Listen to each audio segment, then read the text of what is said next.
maior o tamanho do país, mais ele precisa do transporte por ferrovias. Escoar cargas pelos trilhos é sinônimo de queda de custos, de maior produtividade, eficiência nos trilhos, lucro no bolso. O transporte ele é absolutamente fundamental num país do tamanho do Brasil. Porque o valor de um produto não está no local onde ele é produzido, mas no local onde ele é consumido. Então, se você tiver uma mina de diamante no interior da Amazônia e foi inacessível para qualquer pessoa chegar lá, o que vale esse diamante? Zero.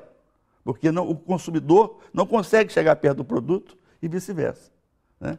Então, o transporte é que gera valor nos produtos.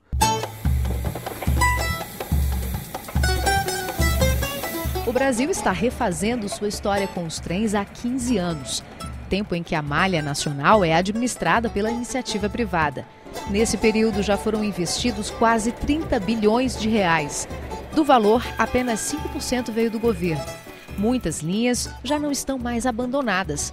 Ganham novas locomotivas e vagões. Movimentam milhares de toneladas de cargas. O crescimento foi de 111% em relação à época em que a Rede Ferroviária Federal comandava os trilhos. Segundo a Associação Nacional dos Transportadores Ferroviários, o que o país ganhou com impostos das ferrovias até agora é 6 vezes mais o que a rede representava de prejuízo e cita também outros avanços. São significativos do ponto de vista de retomada de uma nova geração ferroviária, do aumento da produtividade, da aquisição de novos materiais rodantes e principalmente do efeito custo-logístico proporcionado aos usuários tradicionais e até mesmo alguns novos clientes que estão vindo no sistema. Sem dúvida nenhuma, nós levantamos essa autoestima do setor ferroviário de carga e temos muitos desafios pela frente. O transporte pelos trilhos hoje é mais seguro no país. Há um controle maior de toda a operação ferroviária. Vou puxar esse minério aqui agora. A tecnologia diminui o número de acidentes e traz mais eficiência para os trilhos. O centro de controle ele faz a gestão da logística dos maquinistas, os locais onde ele entra no trem, o local onde ele sai do trem, garantindo a jornada, né, normal, que ele fique descansado, etc. E tem também alguns dispositivos que evitam acidentes em caso de uma falha humana ou de um eventual mal súbito do maquinista, por exemplo. O minério de ferro e o carvão mineral são os principais produtos que circulam pelos trilhos. Representam 76% das cargas. O agronegócio é o segundo ponto forte. Temos soja, açúcar, há ainda o transporte de contêineres e cargas da construção civil. Todas essas mercadorias viajam pelos trilhos em busca de um porto. É de lá que vão ser exportadas. Parte do minério, por exemplo, segue para o porto de Tubarão, em Vitória, no Espírito Santo. Já o porto de Paranaguá, no Paraná, recebe muitos produtos agrícolas, mas tem uma limitação. Fica depois da Serra do Mar e o acesso por trens só é possível por uma única linha. Dos produtos que chegam ao porto, apenas 20% vão de trem, número que reflete um problema grave no país. Existem vários portos no Brasil onde o trem não chega no porto, não tem linha férrea por lá. O Porto de Santos, em São Paulo, o maior do país, é um dos grandes gargalos. Movimenta 97 milhões de toneladas e só uma pequena parte vem por ferrovia. Não tem trilhos até todos os terminais. Impossível receber essa carga toda se medidas importantes não forem tomadas do lado de fora do porto, a chegada da carga a Santos. Então, para isso, linhas férreas vão precisar ser duplicadas na região da Baixada, tanto na margem direita como na margem esquerda. O Porto de Santos tem dois problemas críticos. Um é que está cercado pela cidade de Santos. Não tem como se expandir, né? Está cercado por favelas em alguns locais, por indústrias em outros locais. Então, ele é um porto com sérias dificuldades para crescer. E ainda há mais um agravante para o acesso da ferrovia em Santos. Hoje, dado a circulação de passageiros que ocorre na CPTM nos períodos de pico, a nossa ferrovia ela tem uma janela específica para circulação, que ela acontece na madrugada. Então nós temos um horário restrito onde a gente pode estar circulando lá dentro. Essa janela acaba atuando um pouco como um limitante para nós. Para resolver esse problema, está em estudo a construção de um ferro-anel que vai passar ao redor da região metropolitana de São Paulo em direção ao Porto de Santos. E se a ferrovia não tem acesso ao porto, o caminhão faz o trabalho. É por isso que são tantos nas estradas. Essa fila é resultado do desequilíbrio entre o transporte por estradas, que leva pouco mais de 60% das cargas do país, e por ferrovia, que fica apenas com cerca de 25%. Se essa conta fosse mais equilibrada, com certeza o número de caminhões seria bem menor. Poderíamos, por exemplo, substituir 357 caminhões, cada um transportando em média 28 toneladas, por uma única composição de trem com 100 vagões graneleiros. O trânsito ficaria bem mais livre. Mas se melhorar um pouco o lado do trem também, para nós fica ruim, né? Aí nós fica desempregado. Tem que ter um acordo, né? Entre trens e caminhão, porque só no trem não vem, só nos caminhões também não. Mas a ideia não é tirar o emprego do caminhoneiro, é fazer um trabalho integrado entre ferrovias e rodovias. Eu acredito que hoje os caminhões deveriam, um conceito moderno, caminhões deveriam fazer no máximo 400 quilômetros, ida e de volta. E as ferrovias deveriam fazer as grandes distâncias. É quase que, eu diria assim, para você inviável economicamente, você fazer um caminhão fazer 2.000 quilômetros para trazer a soja, tanto para Santos como para Paranaguá ou para qualquer outro porto.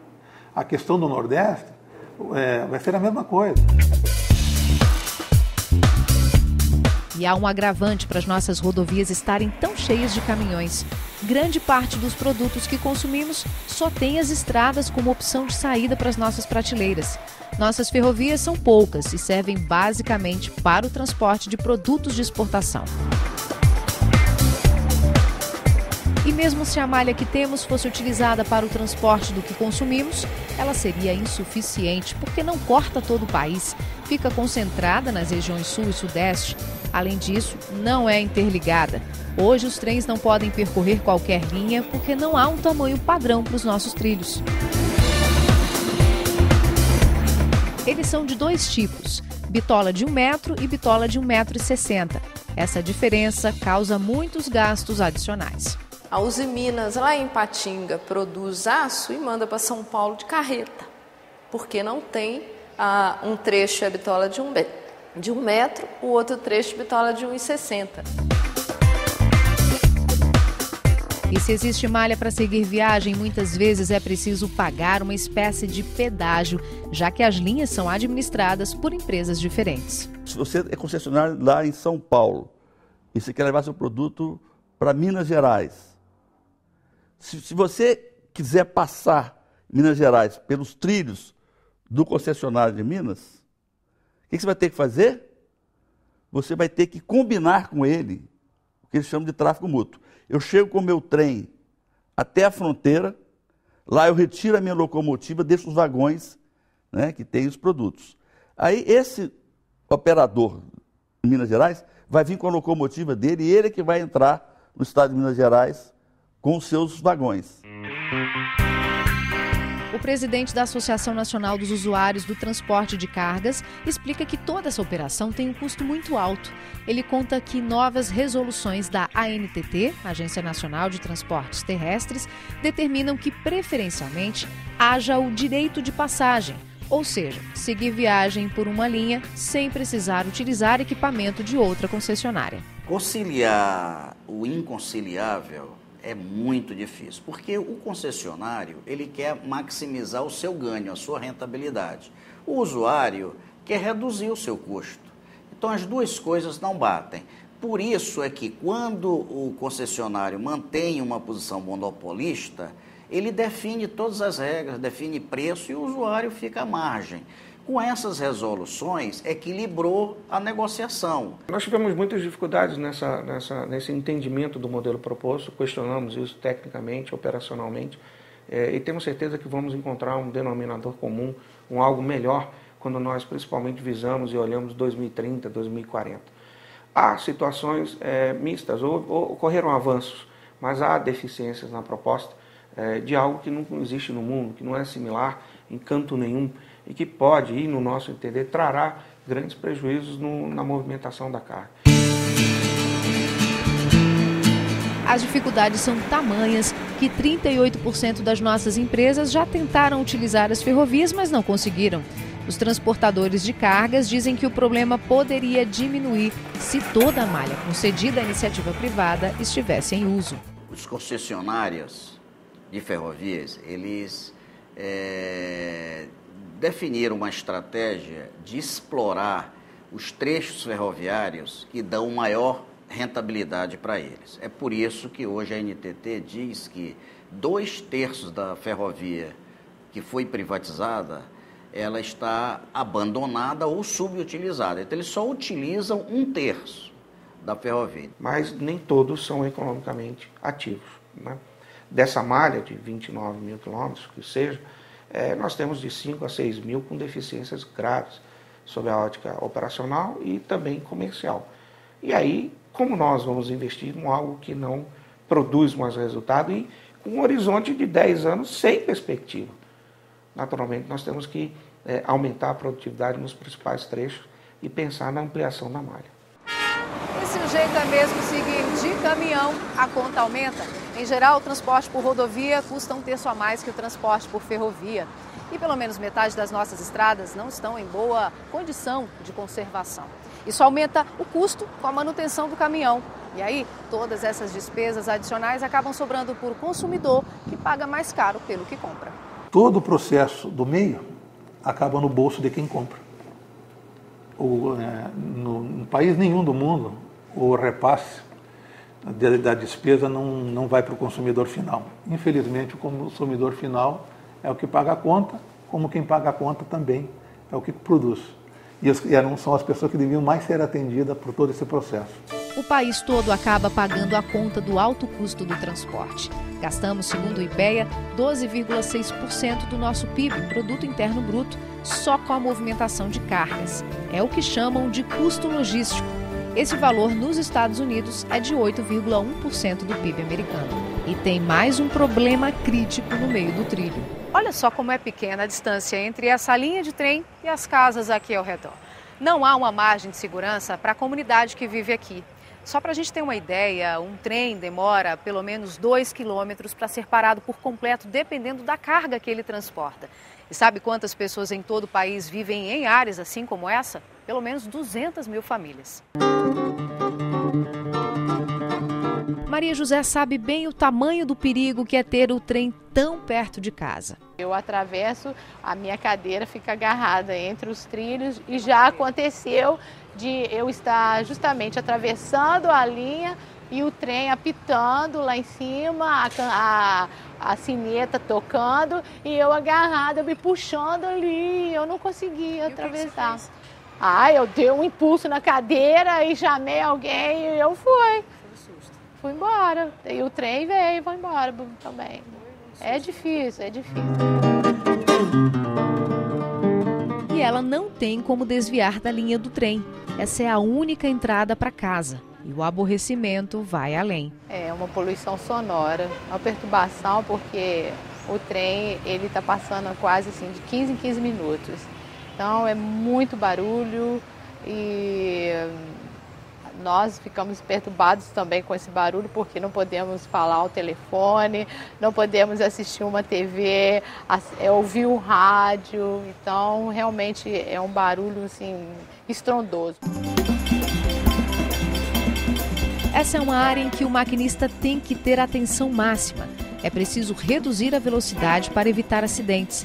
Velocidade que já é muito baixa nas nossas ferrovias. O máximo a que se pode andar em geral não ultrapassa os 60 km por hora. Nossa malha é antiga, tem trechos sinuosos.